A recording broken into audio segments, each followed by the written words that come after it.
Y si creen que estoy aquí para jugar con ustedes, maldita sea, no estoy. Me acabas de dar 40 años. Bueno, ¿adivina qué? Estaré en el cielo mientras ustedes se pudren en el infierno, desde acrobacias descaradas hasta actos de insolencia que dejan boquiabierto. ¿Qué ocurre cuando se falta al respeto a los sagrados pasillos de los tribunales? Prepárese para un accidentado viaje al mundo del caos de los tribunales, donde el desafío y la falta de respeto no tienen límites para estos acusados.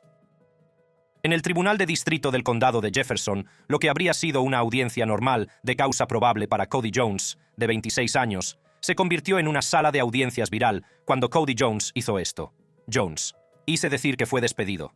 Juez: eso es oficial. Vas a volver, toma asiento en la sala del tribunal mientras profundizamos en este caso y en cómo transformó los pasillos de la justicia en escenario de uno de los actos de rebeldía más impactantes. Cody Jones. Cargos. Tentativa de asesinato. Cody Jones compareció ante el tribunal por intento de asesinato después de que en julio de 2022 la Policía Metropolitana de Louisville fuera requerida en una residencia del sur del condado de Jefferson por la denuncia de un apuñalamiento. ¿El motivo de semejante acto de brutalidad? Una manta robada. Sin embargo, la víctima pudo escapar y fue trasladada de urgencia a un hospital con heridas en el cuello y la espalda que eran graves, pero no mortales. Tomamos fotografías de la escena, recogimos 3 cuchillos y también recogimos la camisa que llevaba puesta. El día de su audiencia de causa probable, la sala estaba tensa. Jones, bajo fianza de $250,000, estaba a punto de saber si su caso iría a juicio. Representado por el abogado Cameron McCoy, el proceso dio un giro cuando el agente Adam Metzler subió al estrado y relató los escalofriantes detalles del ataque. Fiscal: ¿hizo la víctima alguna declaración sobre el intento de asesinato? Oficial Metzler: declaró que estaba dormido en el sofá. El sospechoso lo despertó, dijo que tenía su manta, sacó un cuchillo e intentó apuñalarlo, y el sospechoso procedió a apuñalarlo varias veces. Mientras decía que iba a matarlo, McCoy, en su papel de abogado defensor, comenzó su interrogatorio. Fue entonces cuando el comportamiento de Jones cambió de pasivo a agitado. Le susurró a McCoy, visiblemente molesto con las preguntas formuladas al agente. McCoy: ¿y dónde estaba la herida? Esto es... Jones: tanta mierda. A la mierda, Jones. Bueno, haz la maldita pregunta, maldito abogado. Tienes que hacer la pregunta que te acabo de hacer, McCoy. ¿Qué quieres que te pregunte? Jones: tomó evidencia de un golpeador de esposas con sangre por todas partes. McCoy: ¿qué pruebas recogió de...? Jones: no, en el cuartel general. La tensión aumentó cuando McCoy abogó por una reducción de la fianza de Jones, una medida a la que, extrañamente, el propio Jones parecía oponerse. Jones: $250,000, juez. $250,000 está bien. Jones: $250,000 está bien. No quiero discutir, murmura. Juez: deje que su abogado discuta, Jones. Te estoy pagando, no me digas lo que tengo que hacer. Jones: no, ya se lo he dicho varias veces. No necesito esa mierda. Está despedido. Juez: $100,000, 10% HRP, si se publica Jones. Vete a la mierda. No quiero mi mierda publicado en no 100,000. Manténgalo en $250,000. Como McCoy se acercó y tocó la mano de Jones, tal vez en un intento de calmarlo, la ira de Jones llegó a un punto de ebullición. Jones: hijo de puta, te daré un cabezazo. No me digas lo que tengo que hacer. He dicho que estás despedido. Juez: eso es. Jones: dame mis papeles. Oficial: vas a volver. En un arrebato repentino y violento, Jones le dio un cabezazo a su propio abogado, lo que provocó que los ayudantes del sheriff entraran en acción, sujetaran a Jones y lo tiraran al suelo. Sorprendentemente, McCoy resultó ileso, pero el incidente tuvo consecuencias de gran alcance. Jones, que ya se enfrentaba a graves cargos, tenía que hacer frente ahora a un cargo adicional de agresión en 3er grado por su comportamiento en la sala del tribunal. Si pensabas que era salvaje, espera a conocer a Deobra Redden, que estaba a punto de convertirse en la encarnación de la falta de respeto en los tribunales. Nos dirigimos al Tribunal de Distrito del Condado de Clark, donde Deobra Redden se encontraba ante un juez de Las Vegas, a la espera de sentencia por un delito anterior. Pero cuando el martillo estaba listo para sellar su destino, Redden cometió un acto tan impactante que resonó en los pasillos de la justicia en todo el país. Deobra Redden.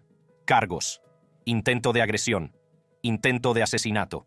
Antes de que el mundo conociera a Deobra Redden como el hombre que conmocionaría a un tribunal, era un treintañero con un duro historial que le llevó al juzgado para ser sentenciado.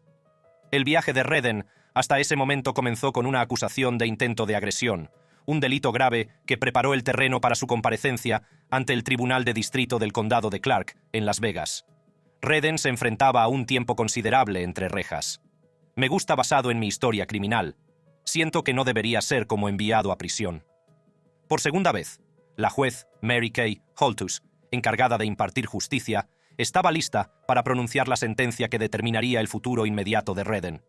Declaró que no se creía las muestras de arrepentimiento de Redden. Nadie sabía que los acontecimientos que estaban a punto de desencadenarse convertirían una sentencia normal en una escena que captaría la atención de la nación. Creo que es hora de que pruebe algo más, porque no puedo con esa historia. De acuerdo con las leyes del estado de... Pero cuando el juez Holthus comenzó a hablar, la atmósfera de orden se rompió en un instante. En una repentina erupción de violencia que nadie podía prever, Redden se lanzó sobre el estrado judicial con una ferocidad que dejó atónitos a los espectadores. ¡Wow! ¡Wow! ¡Wow!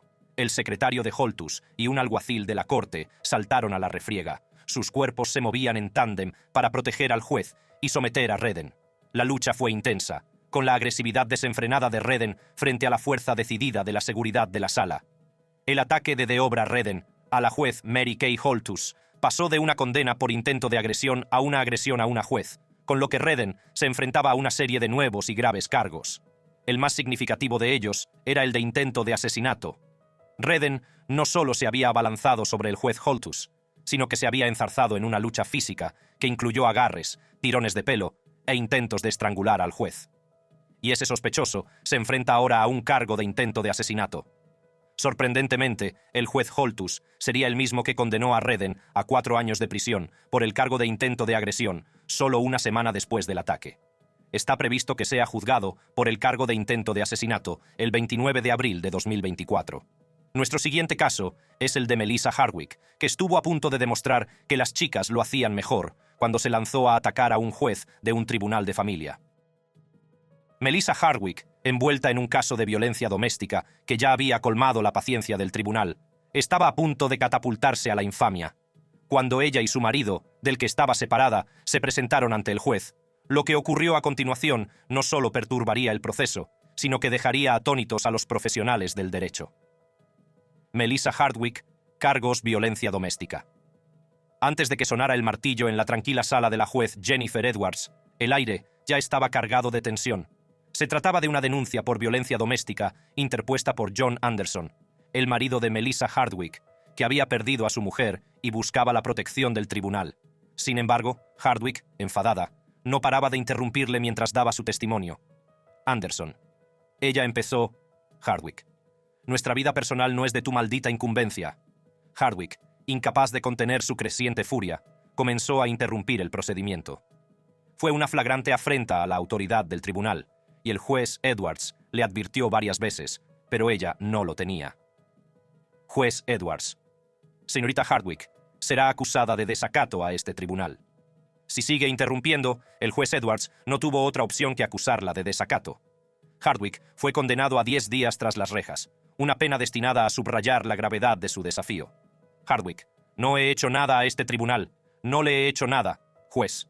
Bien, para ser arrestado por desacato al tribunal, usted cumplirá 10 días por desacato al tribunal. Pero la sentencia fue la chispa que encendió la humeante indignación de Hardwick. En un acto de descarada falta de respeto, se abalanzó sobre el estrado, manifestando físicamente su desacato. La sala se sumió en el caos y los agentes de seguridad se apresuraron a contenerla. Hardwick. ¡Levántate! ¡Suéltame! De acuerdo, las manos en la espalda. El polvo se asentó en la sala del tribunal, pero las ondas expansivas del arrebato de Melissa Hardwick apenas comenzaban a sentirse. ¡Perra! ¡Espera y verás! ¡Vete a la mierda! Estarás triste cuando suceda, Jennifer. Tras el caos, se presentaron rápidamente cargos adicionales contra Hardwick. Ahora se enfrentaba a acusaciones de amenaza terrorista en 3er grado, intimidación a un participante en el proceso legal y resistencia a la autoridad. La fianza se fijó en la asombrosa cifra de $25,000, lo que refleja la gravedad de su mala conducta. Habrá que nombrar a un nuevo juez para que la represente porque será acusada penalmente por las amenazas proferidas hoy en audiencia pública. También fue condenada a 120 días de cárcel por desacato al tribunal, un duro recordatorio de las consecuencias de tal falta de respeto. Pero la sentencia del tribunal no terminó ahí. Reconociendo la necesidad de rehabilitación, Hardwick también fue condenada a 5 años de libertad condicional, junto con una evaluación obligatoria de salud mental y cursos de control de la ira. Con arrebatos que resonaban en las paredes de la sala y acciones que parecían burlarse de la esencia misma del sistema legal, Bryce Rhodes estaba a punto de unirse a la lista de los acusados más irrespetuosos que jamás habían comparecido ante un juez. En la historia del drama judicial, pocos han mostrado una falta de respeto tan flagrante como Bryce Rhodes. Rhodes, tu trabajo es hacer tu trabajo, no preocuparte por mí. Eso es lo que estoy diciendo. Juez. Bueno. Bryce, yo me preocupo por mí. Tú preocúpate por tu suicidio. Acusado de los asesinatos a sangre fría de 2 hermanos adolescentes y un hombre de 40 años, el comportamiento de Rhodes durante su juicio fue tan chocante como los propios crímenes. Bryce Rhodes, cargos. 3 cargos de asesinato, manipulación de pruebas físicas, maltrato de un cadáver, recepción de bienes robados. Antes de que el mundo conociera a Bryce Rhodes como el acusado en un desgarrador caso de triple homicidio, era una figura en la escena del rap de Louisville, un artista aficionado con sueños de estrellato. Entre sus admiradores había 2 adolescentes impresionables, Larry Ordway y Maurice Reese Gordon, que admiraban a Rhodes. Pocos sabían que esto les llevaría a un trágico final. Fotos de la escena del crimen de los hermanos adolescentes Larry Ordway y Maurice Gordon, en un terreno baldío cerca de River Park Drive en mayo. Habían sido apuñalados docenas de veces y sus cuerpos quemados. La vida de los hermanos se truncó en mayo de 2016 y la secuencia de acontecimientos que condujeron a la muerte de los hermanos comenzó con otro asesinato cometido por Bryce Rhodes, el de Christopher Jones, un hombre de 40 años. Los adolescentes presenciaron el asesinato y por ello también fueron asesinados. La sala del tribunal fue el escenario y el comportamiento de Bryce Rhodes fue una muestra descarada de desprecio por el sistema judicial. Mujer, baja las manos. Juez, señora, señora, pero se va a enterar. Te vas a enterar muy rápido. Su falta de remordimiento y su aparente orgullo por su desafío conmocionaron a la comunidad. Juez, tiene mucho en juego en este caso. Rhodes, sonreír no es un delito, ¿verdad? Juez, no dije que estuvieras cometiendo un crimen. Rhodes, ok, continúe con lo que estaba diciendo. Continúe con lo que estaba diciendo. Se me permite sonreír. Después de una tumultuosa serie de audiencias marcadas por el comportamiento despectivo de Rhodes, el jurado emitió su decisión. Culpable de todos los cargos, el veredicto fue una solemne conclusión a un caso que había cautivado y horrorizado al público. El juez lo condenó a cadena perpetua, sin posibilidad de libertad condicional. Y así, el tribunal seguirá la recomendación del jurado en línea con la ley para imponer una sentencia de cadena perpetua sin libertad condicional. Las sentencias por todos sus cargos condenatorios se cumplirían simultáneamente, asegurando que Rhodes pasaría el resto de sus días entre rejas. Desde intentar atropellar a los empleados de la cárcel con su coche hasta escupir en la cara a un juez, el siguiente acusado dejó claro que su falta de respeto no tenía límites. Imagínese que entra en un tribunal, un lugar donde el decoro y el respeto a la ley se tienen en la más alta estima. Ahora imagínese a un hombre cuyas acciones pondrían patas arriba este símbolo de la justicia. Prepárate para la historia de Buzz Webb, un nombre que se ha convertido en sinónimo de anarquía en los tribunales. Buzz Webb, cargos. Intento de asesinato.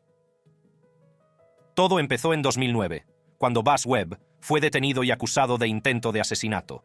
Había intentado atropellar a un agente de la prisión preventiva y a un ayudante del sheriff en el exterior de la cárcel del condado de Bourbon. La gravedad de estos cargos lo llevó ante la juez Vanessa Dixon, donde se preparó el escenario para un drama judicial como ningún otro. Juez. No oigo nada de lo que dice. Sí. Juez. ¿Eso sería un sí? Webb. Sí.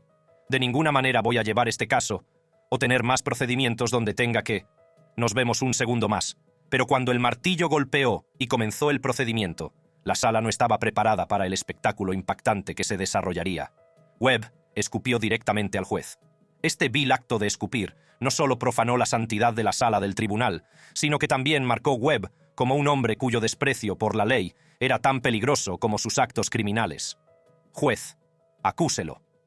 En un giro de los acontecimientos, Webb se declaró culpable del asesinato de sus 2 exnovias. Fue condenado a 50 años por el primer asesinato y a cadena perpetua por el segundo. Nuestra siguiente acusada no solo conmocionó al mundo con sus crímenes, sino también con su audaz desafío al decoro judicial. Estaré en el cielo mientras ustedes se pudren en el infierno. Aileen Wuornos grabó su nombre en la infamia cuando fue reconocida como la primera mujer asesina en serie de Estados Unidos. Sin embargo, fue dentro de las solemnes paredes de la sala del tribunal donde Wuornos grabaría su nombre en la infamia, al convertirse en una de las acusadas más irrespetuosas que jamás hayan sido juzgadas. Aileen Wuornos. Cargos: asesinato en primer grado, robo a mano armada con arma de fuego. La vida de Aileen comenzó con un desengaño que sentaría un precedente para su tumultuoso futuro. Abandonada por su madre adolescente antes de que pudiera siquiera formar recuerdos, Aileen quedó al cuidado de sus abuelos. Poco después, Aileen se fue a la calle, donde empezó a vivir una vida de crímenes, asesinando a 7 hombres a sangre fría. Fue alrededor de caminos de tierra como este que 7 hombres se encontraron con la locura de una mujer furiosa. Aileen Wuornos los asesinó, les robó y luego condujo a casa en sus coches. Sus víctimas, los hombres que la recogieron, no vivirían para contar su encuentro con Wuornos. 7 hombres encontraron la muerte a manos de una mujer que afirmaba ser la verdadera víctima, defendiéndose de sus insinuaciones sexuales. En 1991, Aileen Wuornos fue detenida y durante el juicio su comportamiento fue cada vez más errático. «Estaré en el cielo mientras vosotros os pudrís en el infierno». El juez, impasible ante su actuación, dicta la sentencia de muerte. Caso número 91-304. Lo sentencio a muerte por el asesinato de Charles Humphreys. Caso número 91-112. Te sentencio a muerte por el asesinato de David Spears. Fue entonces cuando Aileen mostró sus verdaderas intenciones, azotando e insultando a todos en la sala.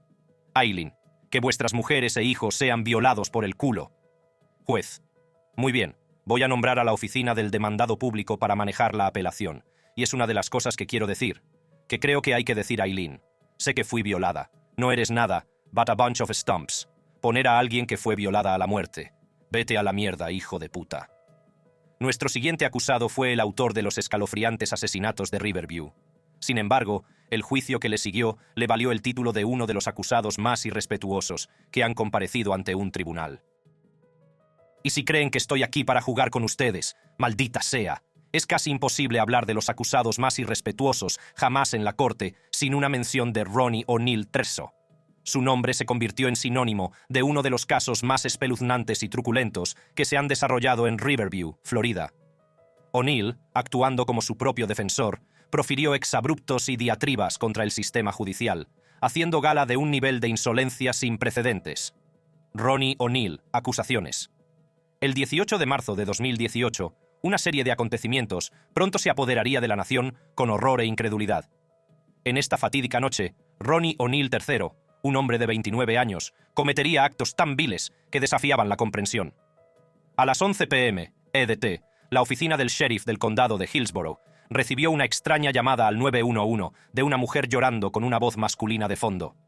A los pocos minutos, a las 11:51 de la noche, se produjo otra llamada al 911. Era Ronnie O'Neill III, que afirmaba haber sido atacado por demonios blancos y acusaba a Kenyatta, al que se refería como Kiki, de intentar acabar con su vida. En una impactante confesión, declaró: «Acabo de matarla», y dio la dirección de su casa. «Me acaba de atacar un puto demonio blanco. Dentro de Kiki, su nombre es Kiki, y trató de matarme». Cuando los diputados llegaron a la escena, se encontraron con un espectáculo de horror puro. Kenyatta Barron yacía sin vida en el patio delantero. Había atacado a los niños. Los investigadores se sorprenderían de la razón de esta carnicería. Nueva evidencia muestra que puede haber habido tensión por sus esfuerzos para convertir a la familia al Islam. Su hija de 9 años, Ronnie Bella O'Neill, había sido despiadadamente asesinada con un hacha. Su hijo de 8 años, Ronnie O'Neill IV, había sido apuñalado varias veces, pero, por algún milagro, había sobrevivido. El pequeño consiguió escapar de la casa en llamas, que O'Neill había incendiado en un último acto de destrucción, y dijo a las autoridades: «Mi padre disparó a mi madre». Creo que dijo: «Mi padre mató a mi madre», o «Mi papá le disparó a mi mamá». El comportamiento de Ronnie O'Neill III en la sala del tribunal pronto se convertiría en un punto focal del caso, ya que sus acciones durante el proceso fueron tan impactantes como los crímenes que había cometido. El mundo vio cómo Ronnie O'Neill III optaba por representarse a sí mismo, una decisión que daría lugar a una de las manifestaciones más extrañas e irrespetuosas en un tribunal de justicia. Las pruebas van a demostrar. Mi hijo no fue testigo de que golpeara a su madre hasta la muerte. Desde el principio, el comportamiento de O'Neill fue errático y conflictivo. Él levantó la voz, a menudo gritando a todo pulmón en un intento de afirmar su narrativa. La evidencia va a mostrar que me veo solo, pero estoy respaldado por Dios Todopoderoso. Su declaración inicial fue un espectáculo de furia y desafío, ya que proclamó vehementemente su inocencia y acusó a las autoridades de fabricar pruebas contra él. Que todo este caso ha sido manipulado y fabricado. Y si creen que estoy aquí para jugar con ustedes, maldita sea, no lo estoy. El momento más desgarrador se produjo cuando O'Neill interrogó a su propio hijo, Ronnie O'Neill IV, el único superviviente de su violento ataque. La sala del tribunal contuvo la respiración cuando el niño confirmó que su padre le había apuñalado, una declaración que causó conmoción en toda la sala. O'Neill: «Te hice daño la noche del incidente». Ronnie IV: «Sí, O'Neill, lo hice». «¿Y cómo te lastimé?» Ronnie IV: «Me apuñalaste». Finalmente fue declarado culpable de 2 cargos de asesinato en primer grado por las muertes de Kenyatta Barron y su hija Ronnie Bella O'Neill, un cargo de intento de asesinato en primer grado por el ataque a su hijo, 2 cargos de abuso infantil con agravantes, un cargo de incendio provocado y un cargo de resistencia a un agente de la ley. No me arrepiento de algo que no hice y no me arrepiento de las cosas que sí hice. El 23 de julio de 2021, la juez Michelle Sisco dictó sentencia. O'Neill fue condenado a 3 cadenas perpetuas consecutivas sin posibilidad de libertad condicional, más 90 años. Mientras que el caso de Ronnie O'Neill es escalofriante, nuestro último acusado convirtió un momento de juicio en un espectáculo espantoso. Acabas de darme 40 años. Bueno, adivina qué. Ricky Hand, natural de Springfield, Ohio, se presentó ante el tribunal como un delincuente convicto, enfrentándose al ajuste de cuentas por una serie de robos a mano armada. Pero cuando el juez le impuso una condena de 40 años, la respuesta de Hand no fue de remordimiento o aceptación. En su lugar, cometió uno de los actos más descarados y repugnantes jamás presenciados en un tribunal.